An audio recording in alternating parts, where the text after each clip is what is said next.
Hi, I'm Swarka Sail, course instructor for Geotechnical Engineering. In this presentation, we will learn about next index property, that is consistency limits. The water contents at which the consistency of the soil changes from one state to the other state is called as consistency limit, and consistency limit is also referred to as Atterberg limit. In 1911, Atterberg, a Swedish agricultural engineer, stated that a fine-grained soil can exist in 4 states. Those are, first one is liquid state, second is plastic state, third one is semi-solid, and last one is solid state. And these states would depend upon the water content of the soil sample. A gradual increase in water content causes the soil to change from solid to semi-solid, then to plastic, and later on to liquid states. The water contents at which the soil changes from one state to other are known as consistency limits and are also referred to as Atterberg limits. Now we will find out what is liquid limit. Liquid limit is the water content at which the soil changes from liquid state to the plastic state. So here in this figure we can see on x-axis there is a change in water content shown. There are 4 states represented over here. One is liquid state, next is plastic state, then comes semi-solid, and last one is solid state. And liquid limit is denoted by LL, and this is the water content at which the soil changes from liquid state to the plastic state. And liquid limit is the minimum water content at which the soil is still in liquid state, but it possesses small shear strength against the flow. The magnitude of liquid limit for a given soil depends on the type and proportion of clay minerals present in the soil. The clay minerals present in the soil are montmorillonite, illite, and kaolinite. The liquid limit is high in soils if it contains montmorillonite, which is the clay mineral. And liquid limit is said to be medium if the soil contains the mineral illite. And the soil is having liquid limit minimum if the soil contains the clay mineral, that is kaolinite. So higher the clay content present in a given soil, the higher is the liquid limit.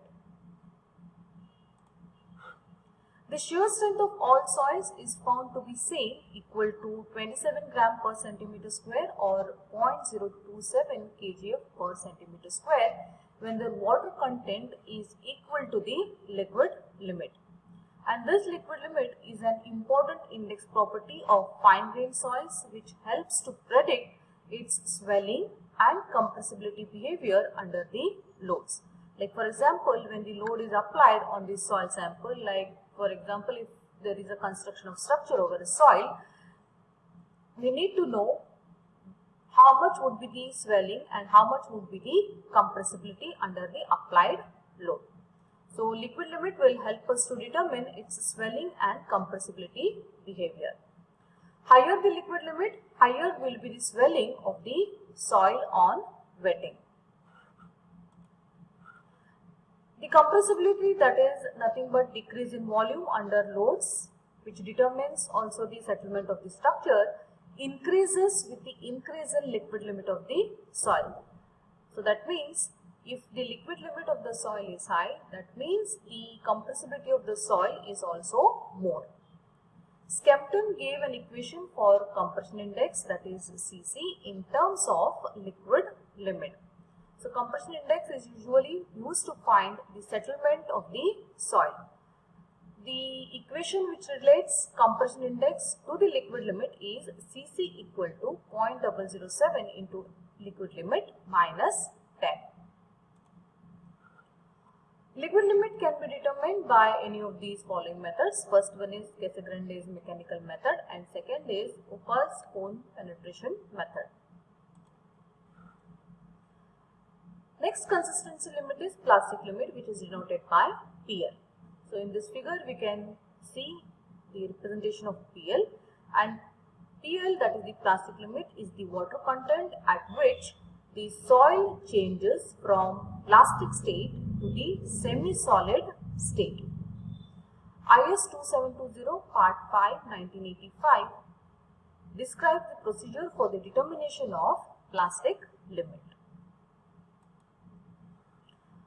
Last one is shrinkage limit, which is denoted by SL, and in the figure we can see that SL is the water content at which the soil changes from semi-solid state to the solid state, and it is also the water content of the soil when the water is just sufficient to fill all the pores, that is voids of the soil, and the soil is just saturated.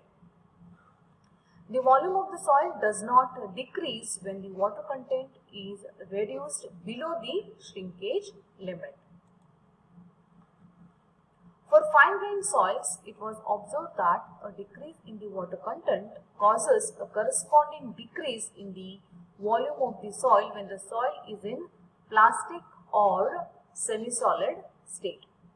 At some water content, a further reduction of the water content does not cause any decrease in the volume of the soil as shown in the figure. Here we can see that on x-axis there is change in the water content shown, and on y-axis the change in volume of the soil is shown.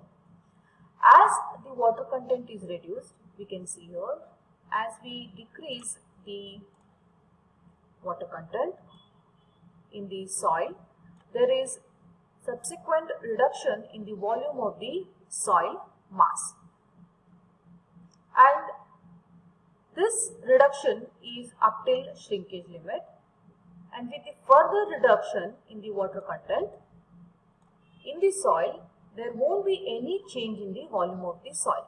So here we can see that volume is constant. So this is what is the water content, that is the shrinkage limit, at which further reduction in water content does not decrease the volume of the soil mass. So if water content of the soil is greater than its liquid limit, the soil will be in liquid state and has negligible shear strength. And whereas when the water content is in between liquid limit and plastic limit, the soil exhibits plasticity. That means the soil can be molded to any shape without rupture. And plastic limit is the minimum water content at which the soil exhibits plasticity. The shrinkage limit is the water content below which the soil does not undergo any shrinkage, or it does not undergo any change in the volume and is in solid state. Thank you.